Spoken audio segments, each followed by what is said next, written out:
I know. I said the last one was going to be the last one, the Panic of 1918. I promise. This is it for Panic of 1819, Part 3, Unit 3, Video 23. Where we left off, we came to the realization that the banks printed too much money.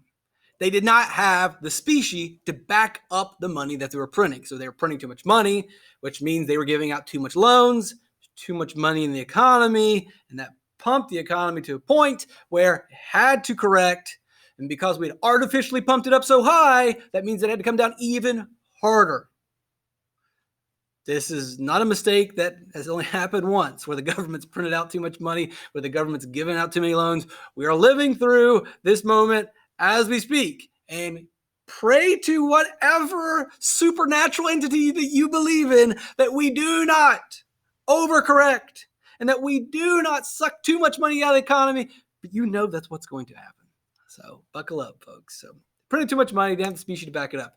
The commercial depression of the Panic of 1819, a lot of different levels to the Panic of 1819, but remember the commercial depression, the industry, the textile, the manufacturing. They did well while Europe was at war. Europe gets out of the war, mainly England, and then they dump their goods, their commercial goods, their textiles, the products that they're making on the American market. As supply goes up, price goes down. American manufacturers they can compete, but they have to lower prices, and our commercial sector, manufacturing, textile mills, boom, collapses in the Mid-Atlantic and New England. The commodities depression, the volcano wipes out the summer in Europe. So they buy commodities, meaning a raw material or primary agricultural product that can be bought and sold, such as copper, coffee, corn, cotton, you name it.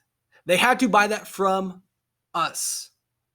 So our farms did really well until their farms were fine, and then they didn't need us anymore, and we went through a commodities depression because we had built up thinking, it's going to be great forever, and then all of a sudden they didn't need our stuff anymore, or the supply of commodities went up because we were making commodities, they had commodities, so as the supply goes up, the price goes down, so now all these people, farmers, couldn't make enough money anymore, and so it corrects. Now, there are natural corrections, but when you go way too high, then you're going to go way too low. And this was an example where it went way too low because too many people were farming. Why were there so many people farming? Because the government was giving you free money to start a farm. You had no business starting a farm. You shouldn't have been in that sector. We had too many people in the farming sector thinking that, it's going to go great forever. But then as the global economy corrected, our economy corrected as well, and we went too high, went too low. If we wouldn't have given all this free money, we wouldn't have had too many people in farming and agriculture. We would have had a normal rate, a normal amount of farmers. And then when Europe got back on its feet, we would have been fine because we weren't producing too many goods. But we were producing too many goods. We were producing too many commodities because the government was giving out free land, basically, because they were printing out all this money. Thanks, government. And then we've got the financial collapse as well. All right. So the money is gone. I'm like, what do you mean the money is gone? Well, the money should never have existed. The money was fake. It's gone. Just get out of your mind. It shouldn't have been there. We're back to where we're supposed to be. So that's good, I guess, unless you were relying on that money, which everyone was. Again, these are normal, unless you go way too high, because then you go way too low. If you don't go too high, then you don't go too low, and you slowly but surely increase. And that happens when you don't have a Bank of the United States messing with the economy. That happens when you don't have the Federal Reserve messing with the economy. You don't have these ups and downs when you have banks following rules and being reasonable and not acting like whatever they do and whatever they want without any consequences. All right, so here we are. The economy's collapsed. Banking, for the most part, it's in rough shape. They're still standing. Economy's over. It's basically over. Half the money's gone. Well, the banks are still there, and the banks say, look, state bank says, you owe us money. You owe us money, farmer. We loaned you money. You got to pay us back. But look, it was fake money. Fake money. You didn't have the right to print that money. You didn't have the specie to print it out. I'm not paying you back. It was fake. The response of the banks is, look, you still spend it like it was real money, and although that money's all gone now, I don't care. I loan you money. You spend it. You need to pay me back the money that you loaned me. The farmer's response, look, It's all gone because your fake money collapsed the economy. I can't pay you back. I'm not paying you back fake money. And I can't pay you back because you printed fake money that destroyed all the fake money. This is your fault. I can't pay you back because of you. You did this, not me. How am I supposed to pay you back with the fake money that collapsed the economy and disappeared because you created it? What do you want from me? And the response of the banks is, don't care. You owe me money. Pay me back. I don't care if I loaned you a grilled cheese sandwich. You're going to pay me back the grilled cheese sandwich. I don't care if I loaned you a rusty boot. How could a boot be rusty? A rusty boot. You're going to give me back a rusty boot. Doesn't matter if it's fake or if it's worth anything. You're paying me back. So, good old Henry Clay. AP History says, American system, great guy. Let's honor this dude. And you're going to hear more about him in videos to come. So he must be a good guy. He's going to solve this problem, right? The bankers printed money they didn't have. They collapsed the economy. The poor farmer, he was just trying to do what he could do. He's just trying to farm, feed people. He can't pay them back, so we'll just work this out, right? Wrong. Pay back your loan. What? I thought he was supposed to be the good guy. No, you got to pay back your loan. What? Anyway. We shouldn't be surprised because the same exact thing will happen during your lifetime. 2008, the banks behave badly. The banks destroy the government while the government knows this is happening, while the government's helping them destroy the economy. So you think 2008, 2010, economic collapse, the banks did some bad stuff. Yeah, the people took loans they shouldn't have taken out, just like this farmer probably shouldn't have taken out that loan. But he didn't know all the stuff that was going on in the background. He didn't know that the governments and the banks knew that some illegal stuff was happening. This was all well known. You're destroying the economy. This is your fault just as much as it's mine. Why am I the one that has to pay for it? That's the Panic of 1819. Same thing happened in 2008 and 2010. The housing collapse. The banks knew what they're doing. The government was helping them do it. The people took out bad loans. The people didn't pay it back. So who did the government decide? The government said, sorry, you're kicking you out of the house. You're paying for the loan. We love banks.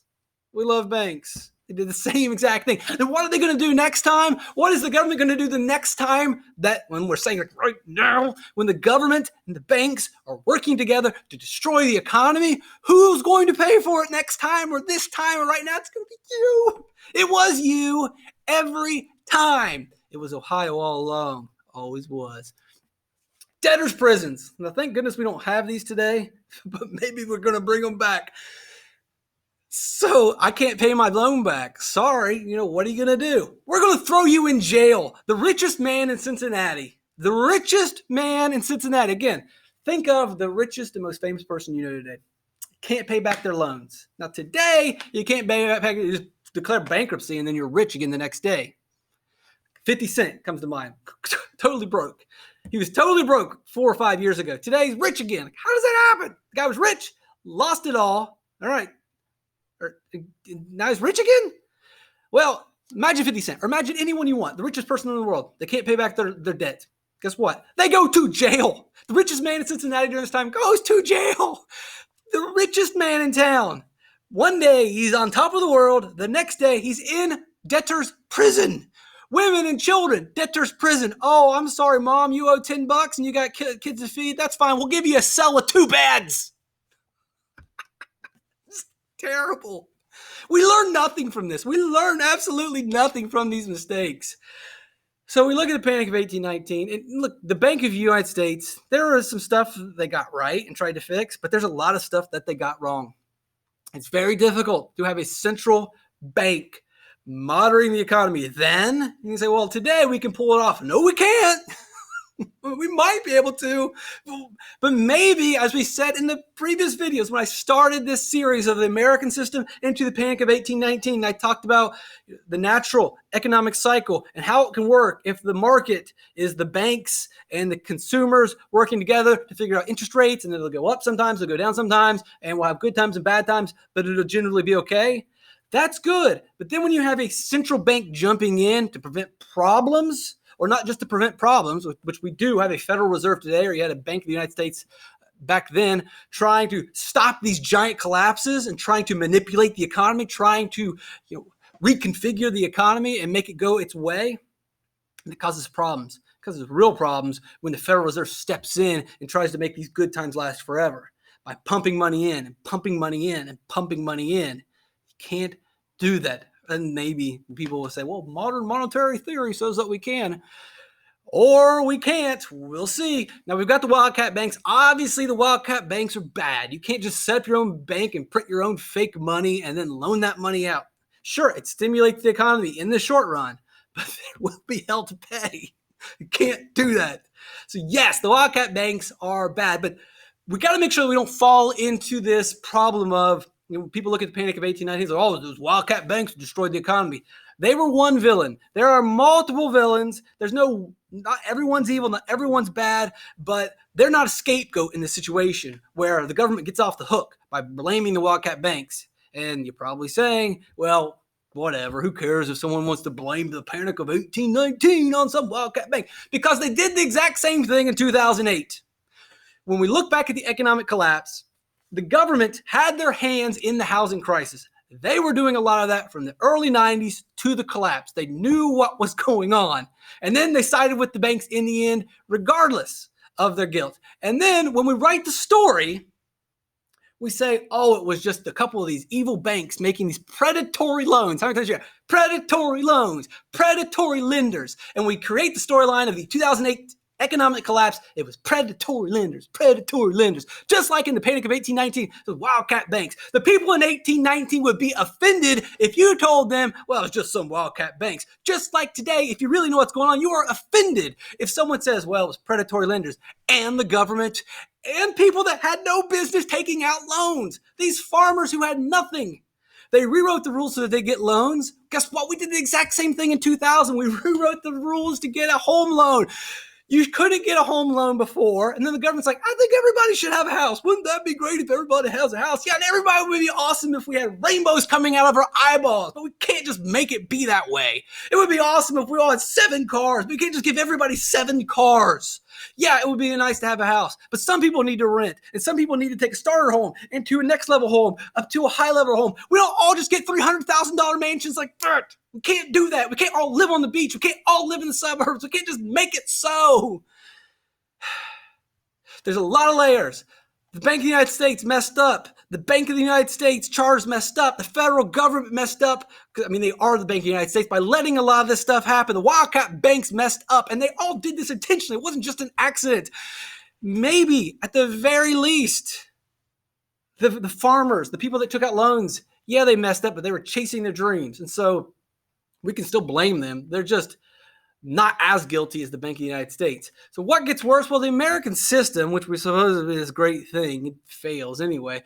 So let's set up the second Bank of the United States again, brought the bank back that no one wanted. The people were pretty upset. The economy collapsed. Oh, by the way, this bank shouldn't even exist. I hate to go Thomas Jefferson on you again, but it doesn't say in the Constitution that this bank can exist. The government can't create a bank. The people are kind of upset, okay? We talk about the American system like it's a good thing.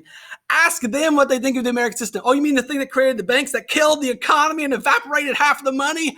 Yeah, great idea. Oh, you mean also the bank that was created by fake, loose interpretation of the Constitution? This will give rise to Andrew Jackson, who's going to be a big role in the upcoming videos. He's going to ride this wave of resentment. He's going to ride this anger. Sound familiar? Yeah, the government messed up, the people got mad, and the people put their power behind this dude. Sound familiar?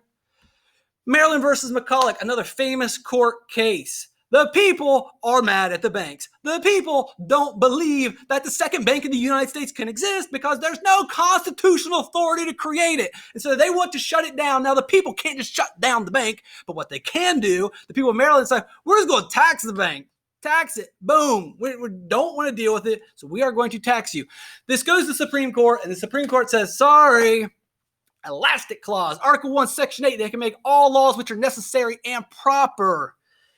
And is it necessary for the government to have a bank? Well, after this last video, I would say no, but Marshall says that it is necessary for the bank, for the government to have a bank to store money and to make loans. And it's not completely wrong, even though it seems like it's pretty wrong at this point. Either way, he will justify, based on that part of the Constitution, that, yeah, they can make their own bank. And they'll go further and also saying that, according to Article 6 of the Constitution, here's that thing again, the Supremacy Clause, the Constitution is the supreme law of the land, and the federal government is more powerful than the state government. So if Maryland wants to fight the Constitution, Maryland loses. And if Maryland wants to fight the federal government, Maryland loses. This is the Supremacy Clause. Federalism, power flows down. And at the top is the Constitution. The second level is the federal government. Maryland, you're too low, you're too slow. Got to say no. This is not good. This can create some other problems. Man, we're going long. I thought this was going to be the last video. All right. Remember the American system? We're supposed to unify the country. Union. To form a more perfect union. Jefferson, Hamilton, Franklin, Washington, they all believed it. Ben Rush, they all believed in a more perfect union, the roads, and we're going to tie everything together. Doesn't happen. So we actually will create more sectionalism, and we're going to talk about sectionalism in Unit 4. If we're going to get to a civil war, this is one of the biggest moments here in starting the divide. So it's already been happening. It's been kind of brewing forever. This is kind of one of the pivotal moments where, oh, that's the direction we're going to go. So the economy collapses, and the people in the Midwest say, man, we need more roads. We need more canals. We need more government money. We need more federal government. And so the people in the Midwest are not going to learn a lesson. The people in the old Northwest are not going to learn the lesson. The federal government brought this upon you, and your solution is more federal government?